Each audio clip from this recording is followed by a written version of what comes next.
What is up, and welcome to the Dynasty League Football YouTube channel, where we are previewing all 32 teams, and we are bringing in some amazing guests. We've already seen, let's see, 22 or 23 of these shows.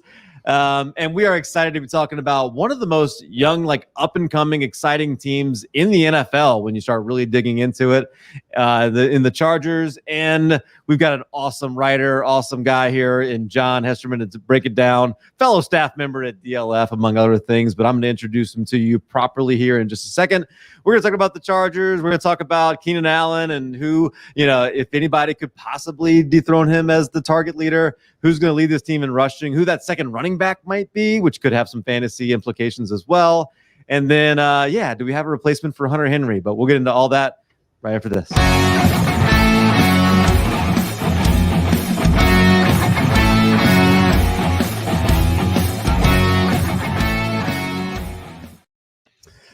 As I said, I'm excited to be joined by John Hesterman, fellow DLF guy. I'm really excited that, in fact, before I was even a part of DLF, I had you on to talk about the Chargers before this offseason started, and excited now, not only do you write at DLF, but also a really cool gig doing DFS at Fantasy Pros. So tell us about that, John. Yeah, that's it's exciting. It'll be my first time really covering DFS as a format outside of some threads on Twitter and some stuff. Usually, like around Saturday, I'll do a start-sit thread and include some DFS nuggets. But they gave me an opportunity to write about stacking on a weekly basis, so I'll be covering the stack targets on both FanDuel and DraftKings. So I'm really looking forward to that. It's going to be a lot of fun. Very cool. Expert ranker for the second year in a row at Fantasy Pros as well. So in other words, John's a guy you want to pay attention to. He knows what he's talking about, and we're gonna help. We're gonna ask him to help us break down what we can expect in the fantasy world from this Chargers team, and he's gonna do a really good job of talking about that. So I wanted to start off as we have been with a lot of these shows, and just ask you about training camp going on. We got all 32 teams are in it.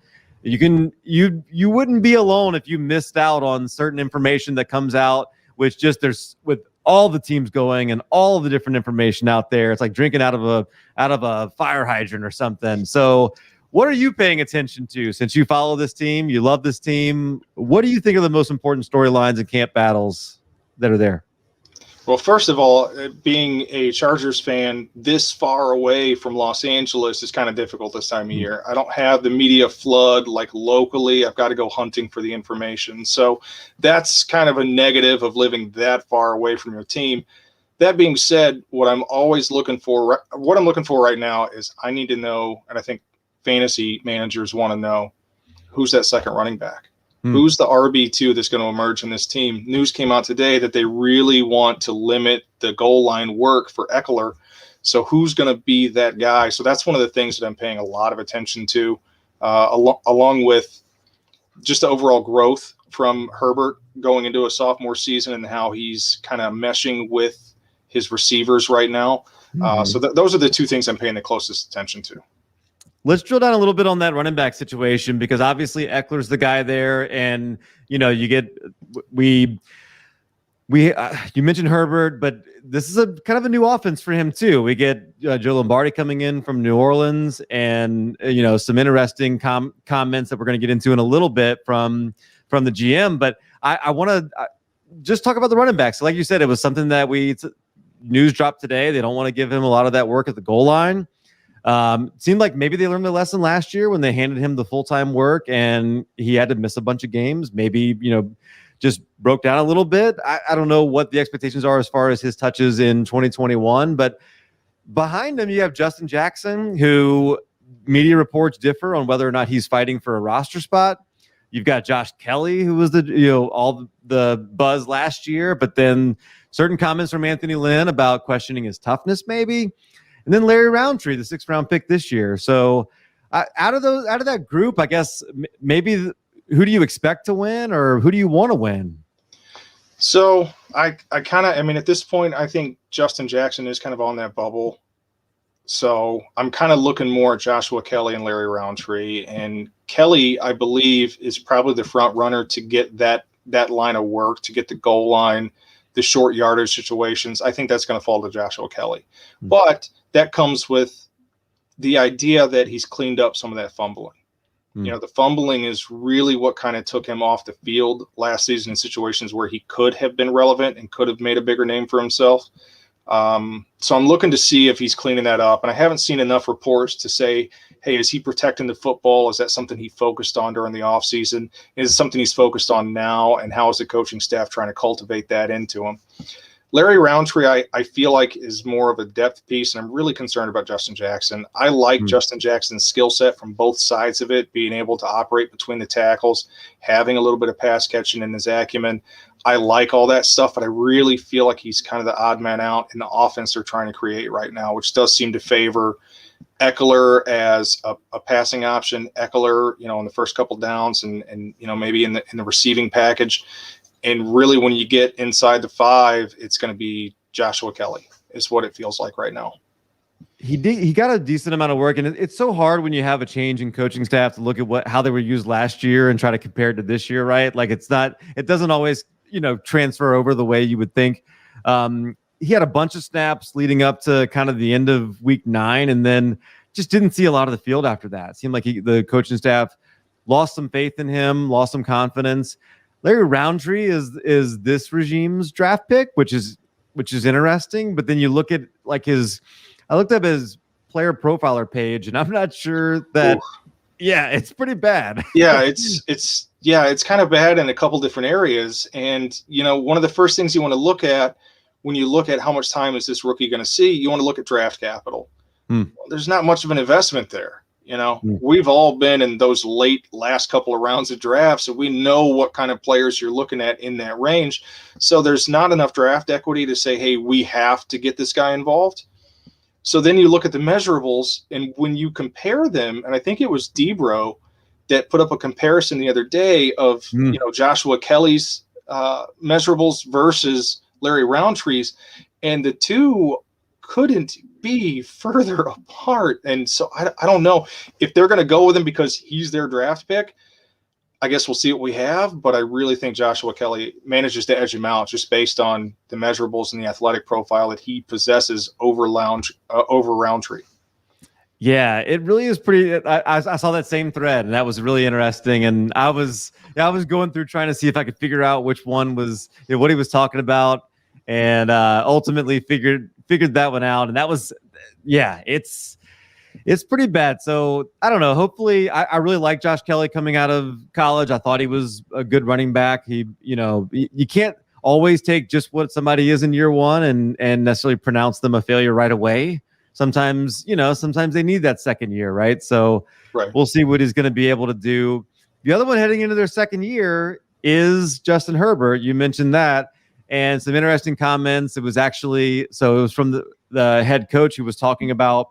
It was Brandon Staley talking about Justin Herbert being in a new system with Joe Lombardi, a version of the Saints offense, but that he ultimately believes that he wants Justin Herbert to be the system, like in the same way that Peyton Manning developed into the system or that Tom Brady developed into the system. I know you have strong feelings about Justin Herbert entering into year 2. Fantasy owners love him. What do you think?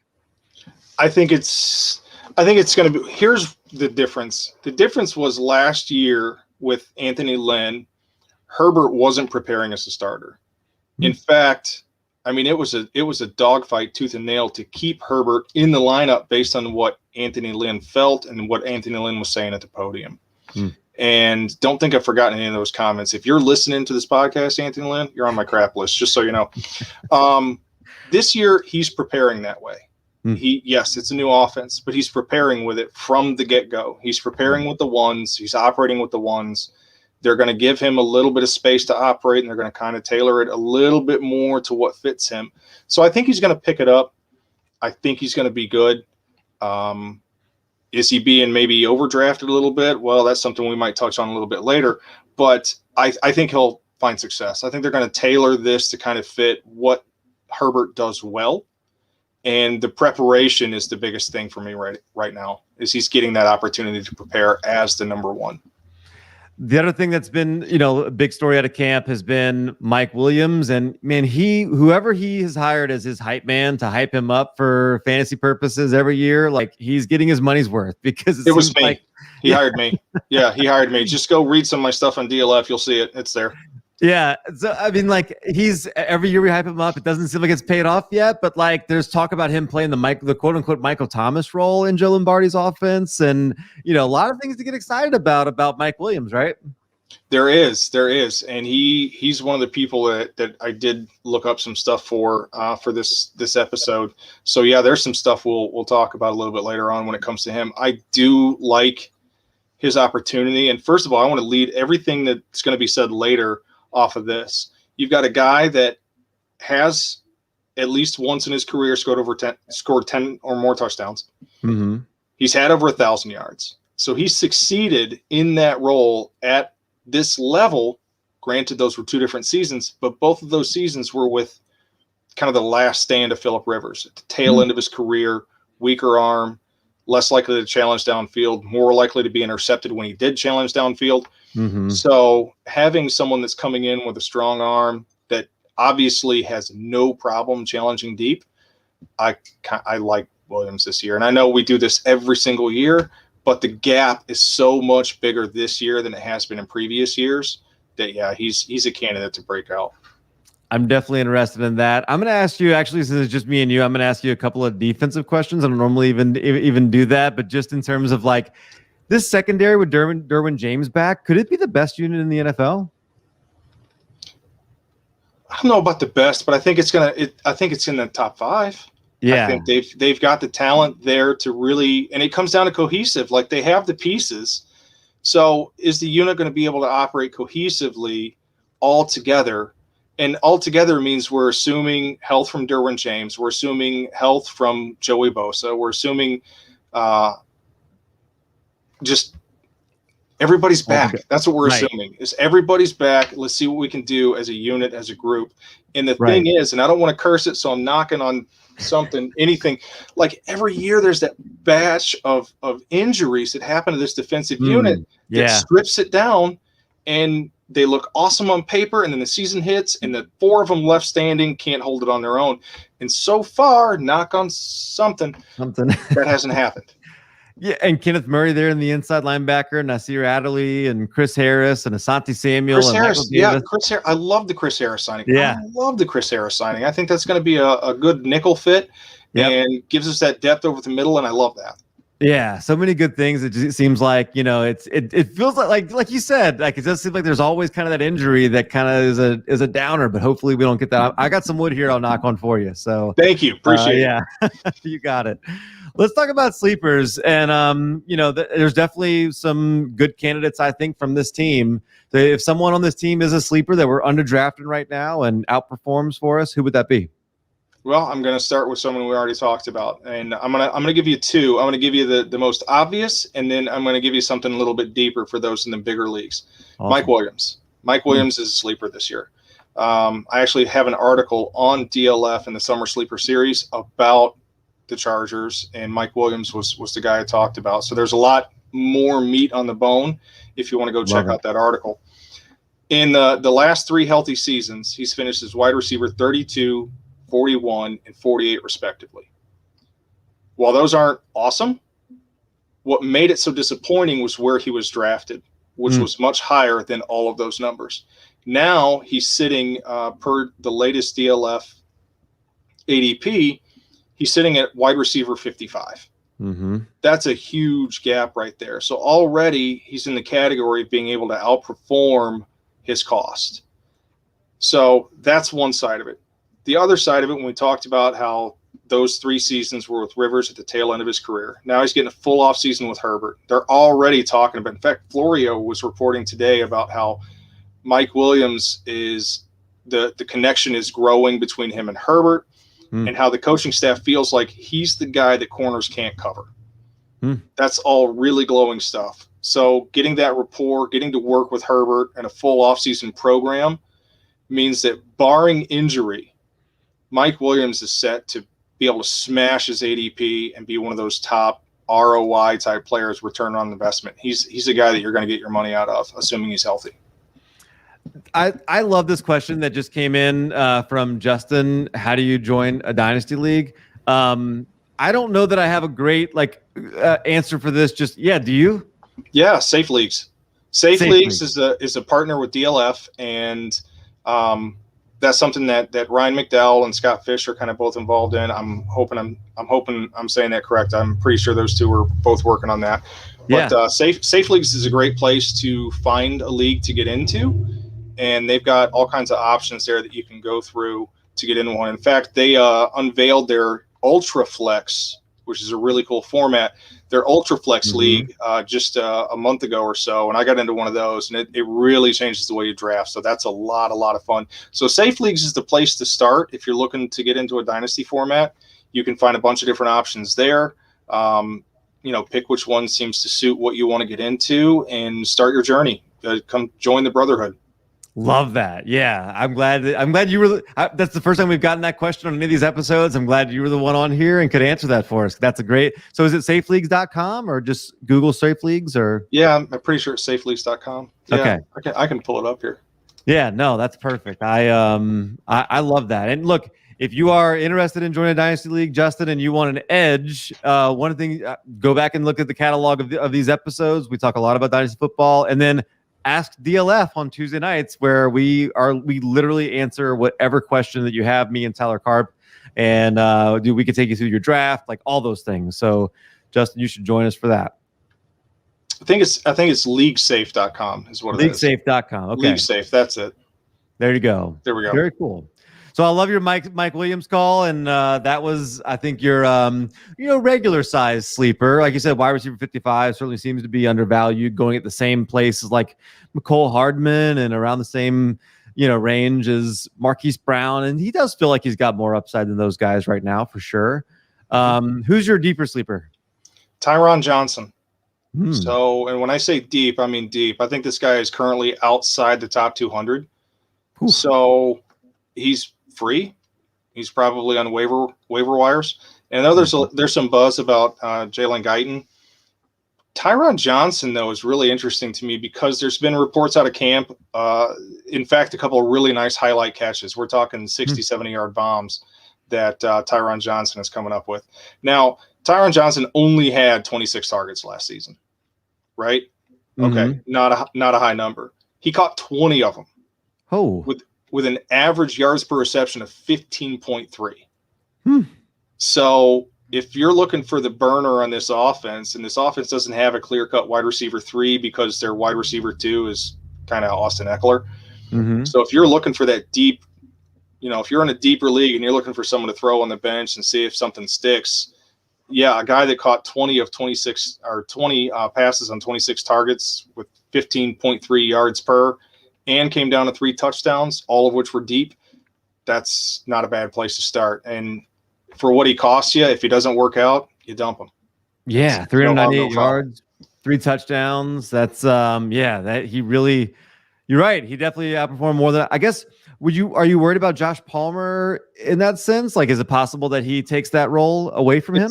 It's certainly possible, but I haven't seen enough Palmer talk in the offseason. I haven't seen them really saying that they're really pushing that. That Palmer is definitely someone in that conversation, but at a much higher cost. So you can get Palmer, but you're paying a little bit more for him. Whereas if you're looking for a deep stash and someone already has Palmer, then Tyron Johnson's probably there. So I like Palmer, and I think he's going to develop nicely. But I haven't seen enough out of camp to suggest they're trying to force feed him or force him into a specific role at this point.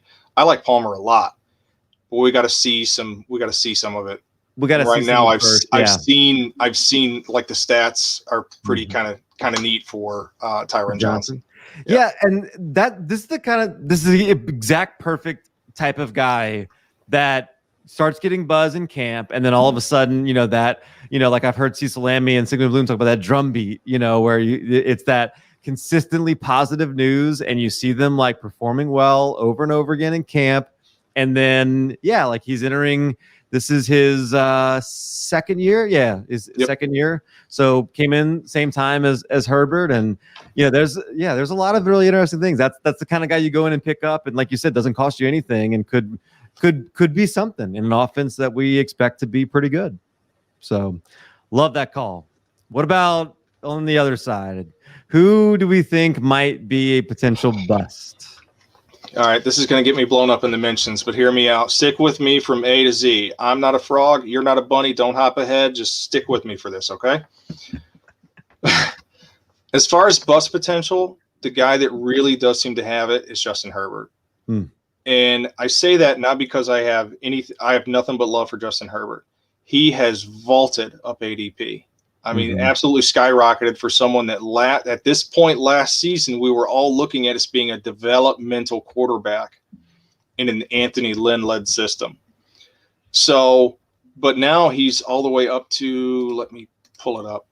Looks like QB5 in one QB startups. Yeah, QB5. And so, yeah, he's already up there with some top names. So here's the thing. Here's the stats I looked into because I love Herbert, and I wanted to see what the track record was for quarterbacks that landed on the top 10 list in passing touchdowns. So I pulled up that list. And of the top 10 quarterbacks in terms of rookie passing touchdown performance, 0 of that top 10 threw for more touchdowns their second season. 0, not one. Only 3 of them in that top 10 repeated their rookie total. And those 3 were Peyton Manning, Russell Wilson, and Andrew Luck. They're pretty good. I've heard of them. Only 2 of that top 10 improved on their touchdown percentage. So the accuracy and the percentage at which they're throwing touchdown passes based on the total volume. And that was Peyton Manning and Andrew Luck. So there's a realm of possibility where he stays kind of where he's at, which if he does, he's still kind of below that QB5 startup cost. So I don't want to call him a bust because I think he's going to be bad. I think he might underperform on what his current cost is. That being said, there's a counterpoint here. And the counterpoint, he has 2 more games than those other guys. Number one, he didn't start until week 2 because of a bad doctor. And they've added an extra game. So he's automatically got 2 additional games kind of built into the system. So if he maintains what he was, the level at which he was performing last season, it is very possible he could be the first to do it. But that's some pretty significant historical data to show that rookie quarterbacks into that second year are either going to stay the same or slightly regress before they kind of take that step forward. Is that kind of the sophomore slump? I mean, is that kind of where that comes from ultimately? I mean, and it's interesting because we've seen a change somewhat in what we expect out of quarterbacks right away, right? Like they come in, sometimes we expect more, but it does seem like there is that we get so excited about somebody when they do so well in their rookie season. It's like, you're right. I mean, I guess there's a possibility that we are overdrafted him, but he's going to get ahead of Dak Prescott right now. That feels wrong, right? Tough. It's tough. Yeah. I mean, we've seen it year in and year out from a healthy Dak Prescott, and we've got 1 year of thrown into the fire kind of production, which is awesome. Don't get me wrong. I don't want to take anything away from how he achieved what he achieved last season. Yeah. But automatically hanging that kind of production on him and saying, now you have to get better to justify what your cost is. Just seems like we're setting ourselves up to be a little disappointed. And I don't mean bust as in he's going to be like Daniel Jones year 2. I don't mean that at all. I'm just saying he might not live up to that QB5 price tag. They did go out and get the offensive lineman in the first round, which is really good. You like to see that. Yep. Oh, I love it. I love it. That offensive line, if we could just take a minute and talk about that offensive line, that's so awesome. So Lindsley, and I had the data up here somewhere. I think he was PFF's #1 graded center last year on not allowing QB pressures, whereas the previous season he allowed the most, the previous center. So that's awesome. Getting Rashawn Slater where we got him in the draft is awesome. Like, I did not expect him to fall there. And the guy puts in work. So he's an impact player day one. And I love that. They're really shoring up that line, which is great for Herbert. It's great for Eckler. It's just great for the offense being able to move at will in general. So I love what the offensive line has done this year. Most underrated offensive line altering in the NFL right now. Good question from Monty right here. This is somebody who clearly knows, the Chargers, and how much does the Spanos intra-family fighting and their rep for cheapness affect the team, or does it? Traditionally, it has affected the team. Anytime it comes down to it's time to pay somebody, we let them go. There's was a couple examples in the last 2 seasons. We saw it with Melvin Gordon. We saw it with Hunter Henry. So we've seen it, even going further back to some other players like Vincent Jackson. When it comes time to pay, they start looking other directions. So I think it does have an effect, maybe not this season. They showed a willingness to go out and spend capital in a couple different ways. Did they attack the free agent market? Not really, outside of getting Lindsley in there. But that's such a huge addition to the team. I'm in love with it. And then they went after some key pieces, some need versus want, and some need versus what's on the board when it comes to shoring up some holes on both sides of the football during the NFL draft. So right now, with this being such a young team and so many core avenues, I'm not as worried about Spanos in his shallow pockets as I am for a couple years down the road when we've got to kind of pony up and pay some people. Yeah, really interesting. And it's okay you didn't have a softball question, Monty. We don't have to have just those. I appreciate the question and the interaction there for sure. We talked about Justin Herbert, and it's one of those things where it's just because you think somebody, like I had this conversation about Chase Claypool, like I can like him and not necessarily think he's a top 20 wide receiver yet. Right. But that's not how it works around here. If you don't think he's top 4, then maybe he's not great. So what about this one? I think this is pretty clearly still Keenan Allen, right? If we think about who going to lead the team in targets, is it Keenan Allen, or does Mike Williams play that Mike Thomas role give you some second thoughts? No, it doesn't give me second thoughts at all. You're not taking targets away from Slayer. He's one of the best, if not the best, route runners in the NFL. His routes are crisp, they're clean, they're effective. He gains separation where he needs to. Got good hands. No, he's not. No one's dethroning him right now. Barring injury, I don't see any way he doesn't lead the team in targets. What about the tight end position? That's the one area we didn't talk about, and I'll add it in here while we're talking about targets.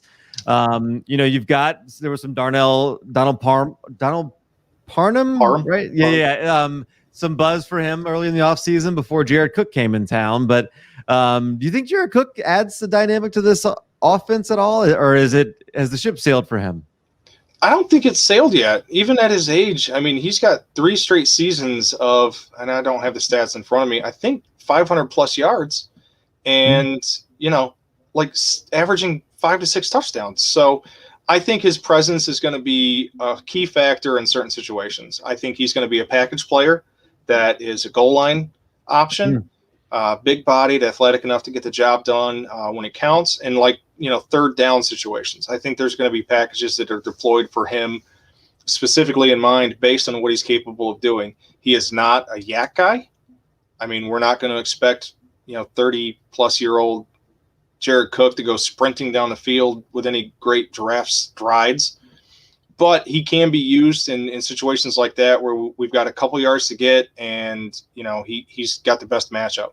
So I do think he fits in that mold well. I could see him having another 5 receiving touchdowns, and 400 yards, 400, 500 yards. So I do think he plays a role, and I think his biggest thing there is he's going to have the opportunity to mentor a couple of guys, like Parham Jr., Trey McKitty, who they drafted this year. These are guys that he'll have the opportunity to kind of show the ropes to. It's a complicated position, so having a veteran presence there is going to be really crucial for that. So I'm expecting a moderate usage. I think he's going to be better for football than he is for fantasy. Mm-hmm. outside of being that guy that if you happen to roster him on best ball teams, that you get the touchdown weeks that he has. We'll be relying on you to tell us which weeks for DFS we need to play him that he's going to score those touchdowns in. So we'll be looking to you for that, John, no doubt. And what about this one? Because obviously the name that sticks out is Austin Eckler. He gets a lot of targets. I mean, do you expect him to also lead the team in rush attempts? I do. Right now, I don't see anybody that looks like they're going to overtake him in being one of the focal points of the offense and one of the focal points of moving the football. I think that's going to remain squarely in Eckler's camp. I think he is going to be used a little bit differently in that they are going to try to kind of phase out the every down pounder from his plate. But I do think he still leads the team in rushing attempts, and I think he's probably second in targets, to be honest. His career high is 132 rush attempts. That was 2 years ago. He was clearly on pace to outdo that last year in his 10 games with 116 rush attempts. But a little scary that he's never had more than 132 in a season. I'm a big Eckler guy. I love what Lombardi can do for this offense, and specifically for Eckler. A guy with his kind of receiving chops, you can start to get visions of Alvin Kamara a little bit. But if that's the case, then he might not get that 200 target mark or 200 carry mark. That it might be more of if that's the role that he might have. Not that somebody's necessarily going to have more rush attempts, but it could be close if somebody does distinguish themselves as that second guy, huh? Yeah, and that's something that we'll have to kind of watch. I mean, as of right now, I don't see anybody forcing those from his hand. Mm-hmm. But if we get into the season and we find out that that there's been some significant work done by Joshua Kelly to work on his hands and ball security, and he looks like he's operating between the tackles well, then I think we might see a better split as far as the rush attempts. But I think when it comes down to it is on most downs, they want a full complement of players that are capable in a couple different areas of their game. And Eckler is that guy. He can block to some extent. He can run. He can take routes out of the backfield. So he's got kind of the more well-rounded, whereas you've got these other players that are more one-dimensional. I think putting out, getting your players out there that are deeper in their skill set is going to be kind of what they focus on early on. And let's see if someone can carve out a role. Let's see if someone can have some success and play the hot hand game and make some noise at, being able to challenge him for a larger share of that pie. So now it's time to start thinking about the team as a whole. And, remember, we are going to a 17-game season, like you mentioned there. And I think the Chargers are, the kind of team that you look at their changing coaching staff. There's different things that you look at. They were 7-9 last year, but we know they lost a lot of close games, like it seems like they always do. Got a new coaching staff now. Does that change? And if they can, does that help them get over the hump? And, if they do, or if they don't, what do you think their record is ultimately in 2021? So, yeah, let's before I get to that, let's go ahead and backtrack a minute. And I'm going to jump right back on to Anthony Lynn. If you're listening, I'm not fond of you. Those games that we lost, those close games, we lost because of coaching, not because of playing. And if you were to go back and look at some of those games where you see some of the stupid calls that were made to close out a game, you'll know exactly what I'm talking about. It was ridiculous. And if you go through my Twitter timeline on those games, you'll see how enraged I was about it then and still am now almost a year later. Thank you again, Anthony Lynn. So this year, I am expecting them to close out games stronger. I am expecting coaching to be like, no, we're going for the jugular here. This is not play it safe and let it come back to us and let's see what happens. No. This team is going to try to win football games. And that being said, I've currently got him at 9 wins, which is, I think, conservative a little bit. I'm hoping, obviously, for about 3 more, but I think the conservative guess there is about 9 wins. Monty, if you're listening, tell me how many wins you think. He is a Chargers guy, so love that. Yeah, I want to hear what Monty has to say too. Tell us, what do you think? Curious if you're more. Tell me I'm too conservative because I need to hear that from someone other than myself. Yeah, I mean, you upgrade the offensive line, you get the second year of, I guess that's one of those things where you look at, you look at Josh Allen, not that they're the same player, but Josh Allen, gets his team ultimately into the playoffs, has that where it seems like he kind of levels up every year. You kind of hope to see the same thing for Justin Herbert. Like, I guess that's best case scenario. 10-10. So maybe they get into the playoffs and win a game. Yeah, there we go. They're going to play for 20 weeks. Good amount. So yeah, maybe 10 and... No, I think he was saying 10, period. 10 because of the Raiders. I think he was just repeating it, is what I think. Oh, okay. 10. Yeah, okay, not 10 and 10. If we're talking 10 and 10, we got to work on some math skills, Monty. But yeah, if they're 10 and 7, I mean, that's probably playoffs, right? With the extra wild card spot.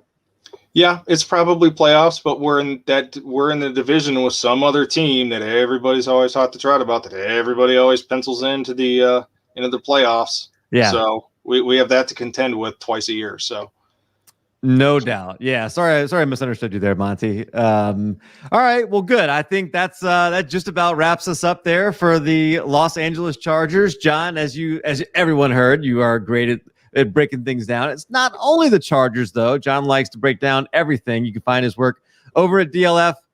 And as we talked about before, his DFS I guess week 1, or are you going to do some preseason stuff? So as far as I'm aware, I haven't been told otherwise. I think that starts week 1. And just for anybody out there who's listening and want to know, DraftKings already put out their week 1 salaries. I've already loaded it into a spreadsheet, and I was tinkering with it for about 2 hours last night. So I will be ready. No, I have no doubt about that. John, I genuinely appreciate your work and appreciate the connection we've been able to make here. I appreciate your time and help me break down this Chargers team for our preview here. So for John, I'm at Calvin and Hobby. Follow me and make sure you're subscribed to the YouTube channel. Just make sure, look down, make sure it says subscribed and not subscribe. And yeah, hit the thumbs up button, hit the like, all that good stuff that the kids say, comment. It helps the YouTube algorithm. I like to say algorithm every now and then because it makes me sound smart, John. So yeah, I love it. I love it. Say it a couple times. You've got the algorithm for the algorithm. Life is good. That's right. So and make sure to follow at DL Football and check out dynastyleaguefootball.com because you can join premium subscription and check out all of John's work too, and as well as some other really smart guys too that you would know. So, all right, for John, for dynastyleaguefootball.com, I'm at